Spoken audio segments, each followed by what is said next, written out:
So this would happen to be the last video for stochastic processes, except if something else comes up and I have to extend the playlist.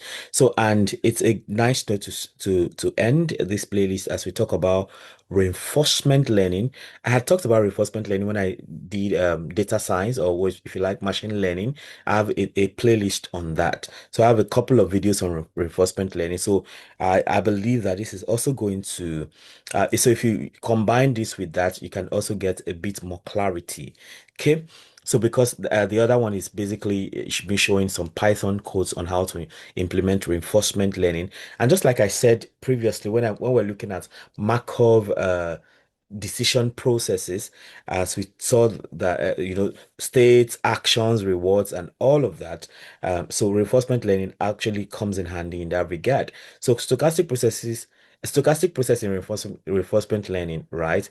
So like we want to visualize reinforcement learning as a stochastic process. So a stochastic process is actually a sequence of random variables evolving over time. We know that much from the very beginning.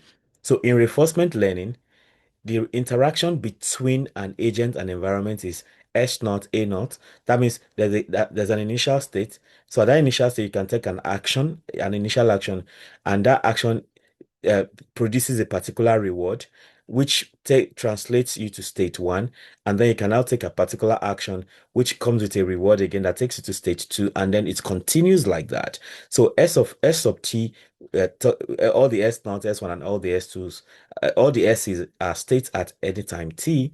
And A sub t are actions at time t. So action at time zero, action at time one, and so on and so forth. So at every state, any action you make comes with a reward, and then it takes you to the next state, or you will remain in that state, possibly, depending on what happens with some probability. Then you have R sub t plus one.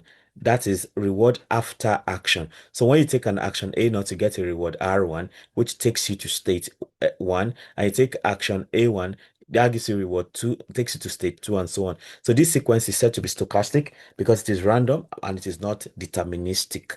Of course, we have the Markov property playing out here, even in reinforcement learning, right? So as you're taking actions and getting rewards and getting translated to other states, so you have the Markov property working there. So the Markov property states that the probability of being at state t plus one, given state t action t, state t minus one action t minus one, and so on and so forth, is basically the same thing as probability at being at state s sub t plus one, given the state t and action t.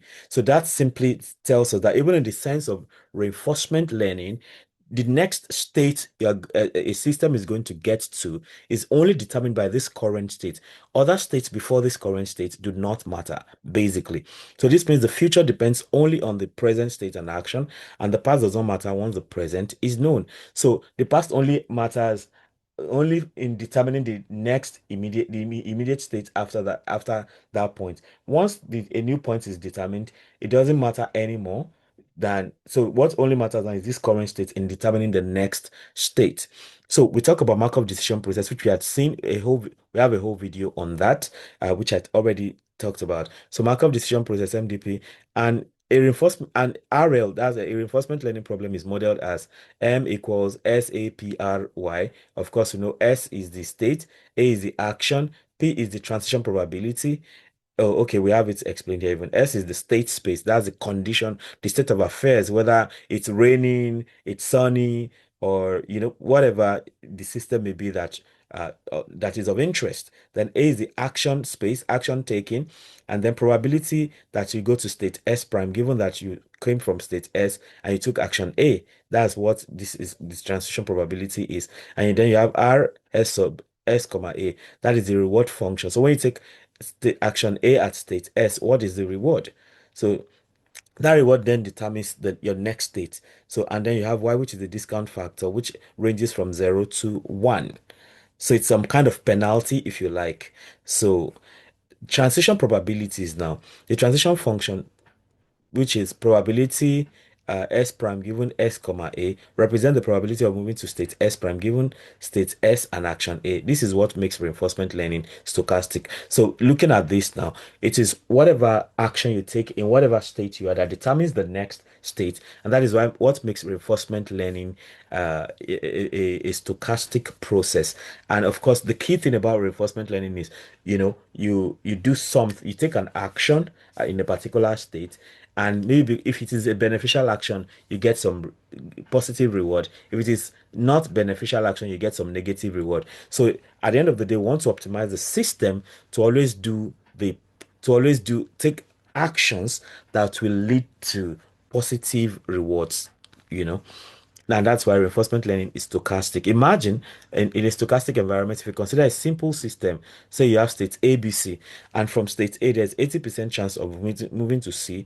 From state B, from state B, there's 80% chance of moving to C, and from state B, there's 20% chance of moving to A, like that, So we can then set that up like this. We have a Python simulation of that transition. So you have state A, B, C. So probability B, you move right, that's to C, that's 0.8.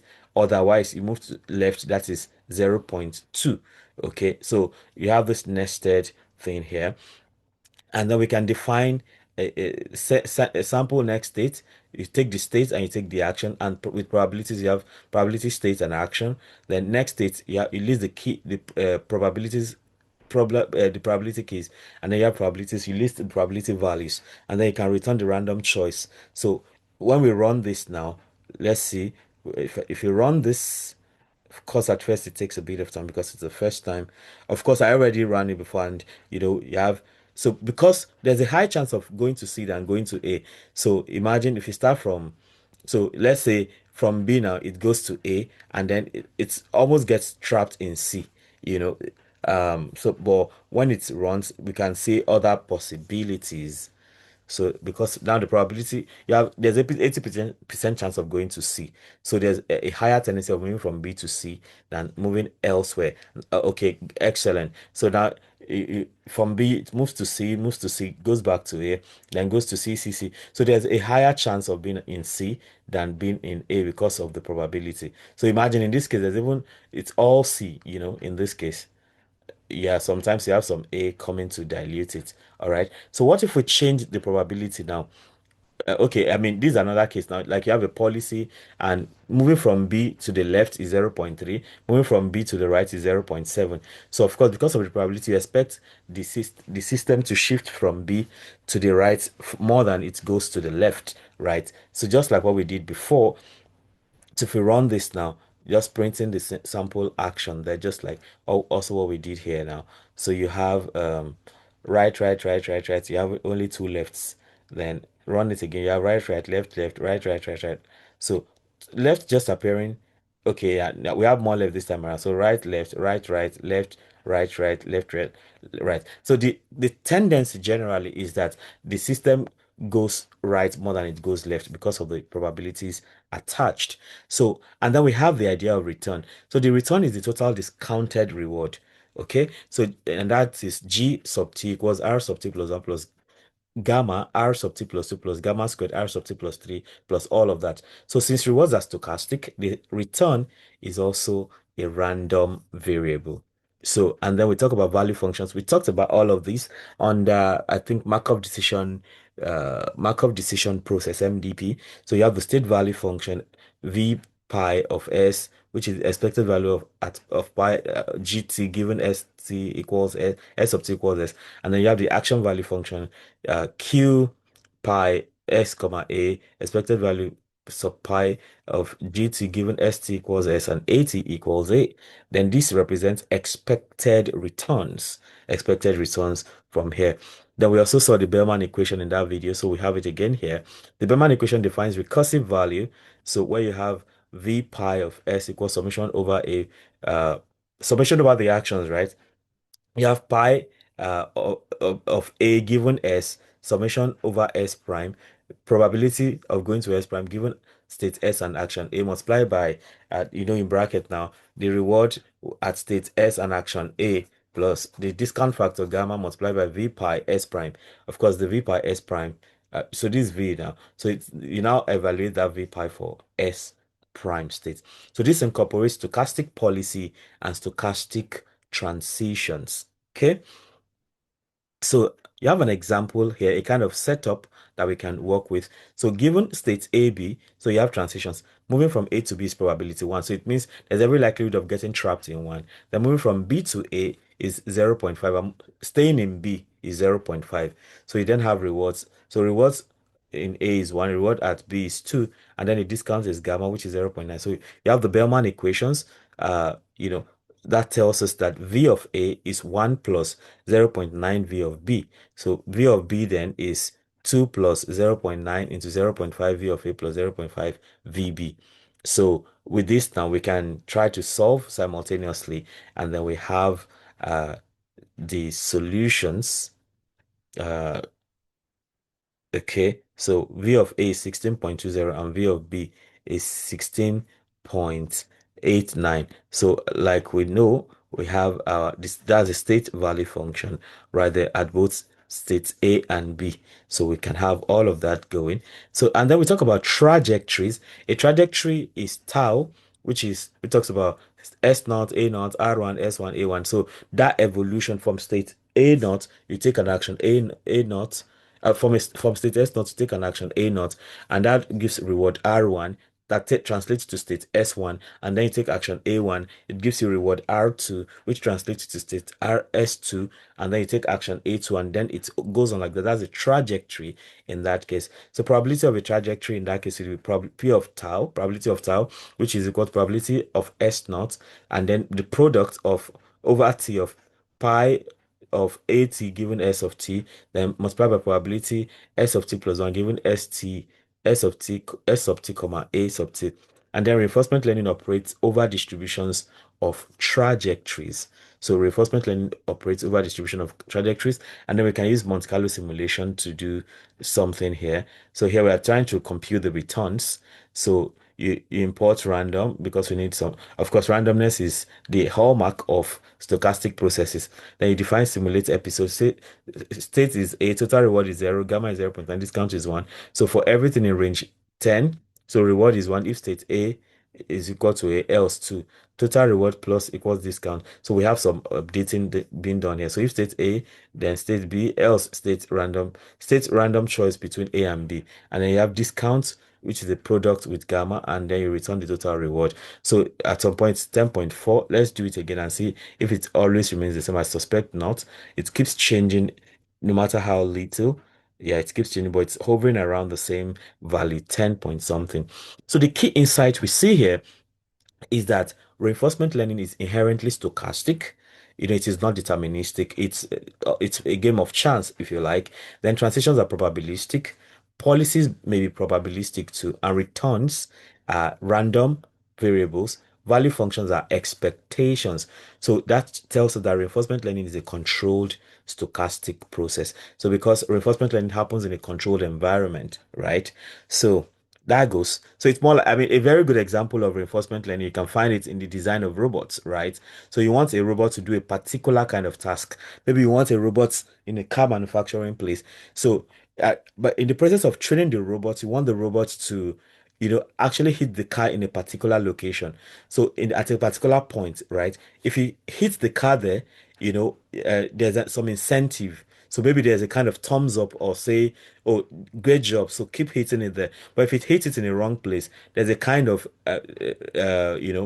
negative incentive that discourages that particular action. So if by the time you see the whole system is now perfected, then there will always be a high chance of the robot hitting the car at the particular spot it is meant to hit, and that's why it is a stochastic process. In a reinforcement learning is a control stochastic process. So we have practice problems You have questions 1 to 10, define a stochastic process. Why is reinforcement learning considered a stochastic process? I mean, I've talked about all of that. So see all of that all the way down to 10, where we talk about what a trajectory in reinforcement learning is. Of course, it's basically S naught, the initial state. Then you take action A naught, and that gives a reward R1, which translates you to state S2, and then gives you, and then you can take action A1, which gives a reward R2, and you move to state S2. Take action A2 gives reward R3, moves it to state S3, and then you take action A3, and it keeps going like that. That's the kind of trajectory thing we're talking about. Okay, so you want to try your hands on these 10 questions. Then we have some mathematical problems. So you want to follow them the way we did the other one. So suppose probability of moving from A to B is 1, and probability of moving from B to A is 0.4, probability of moving from B to B is 0.6, RA is 2, RV is 3, gamma is 0.9. What is it? Write the Bellman equation for VA and VB. So you just use the Bellman equation that we saw before, and just fix those values up. So that's the kind of thing we did here. So this is the Bellman's equation. You just put them together and solve, right? Then so given a policy, pi left given s is 0.2, pi right given s is 0.8. Write the expected values of expression. So you use the formulas that we have up there. So if rewards are all of this, compute gt is rt plus 1 and all that. Suppose vb is 10, gamma is 0.9. From state A, always go to B with reward to compute v of A. So we use all the equations that have been given us. So 15 also has something like that, where you want to compute v pi of s with the formula is already there. So you can then, of course, write Python code to simulate a state that transitions 70% to X and 30% to Y. So those are the kind of things we did. So you see that there will be a higher chance of always moving to X than it goes to Y. Of course, it's not stable, but whatever happens, you always have more movement to X than to Y. So you can modify a policy so that it becomes deterministic. So always pick one action. So deterministic means you always get the same result, like we know. Then simulate 100 episodes and estimate the expected return from a state using Monte Carlo. Then write code that samples actions from a stochastic policy and counts frequency of each action. Then create a simple two-state environment in Python and simulate a trajectory of length 5. So you want to try that with the codes we used previously. Okay, let me know how helpful this is for you. And if there's something else you'd like me to try out, feel very free to let me know. If you have subscribed to this channel already, I thank you very much for doing that. I do not take that for granted. But if you have not subscribed, there's a lot you have to learn here. So there's a lot for you to learn, and you don't want to sleep on it, like they say. So why not go ahead, subscribe right away, hit the notification bell so you can always get alerted each time a new video is released. Having done that, you can also become a member of the channel by clicking on join. That gives you some special privileges like seeing some videos exclusively or getting to see some videos first before others see them. You could also request for PDF copies of my notes.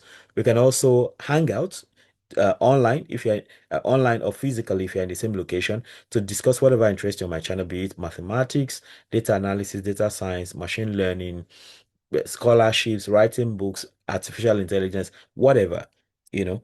Uh, so ultimately, don't forget to comment, like, and share so that more people can have access to the great content I have going on here.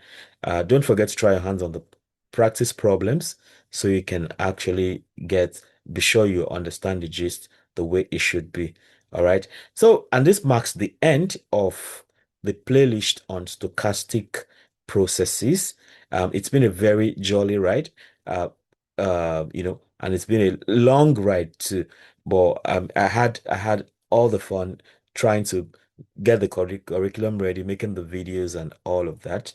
And special shout out to Tokwe Akinyele, I believe that's his name, in Austria, who uh who motivated me to do this.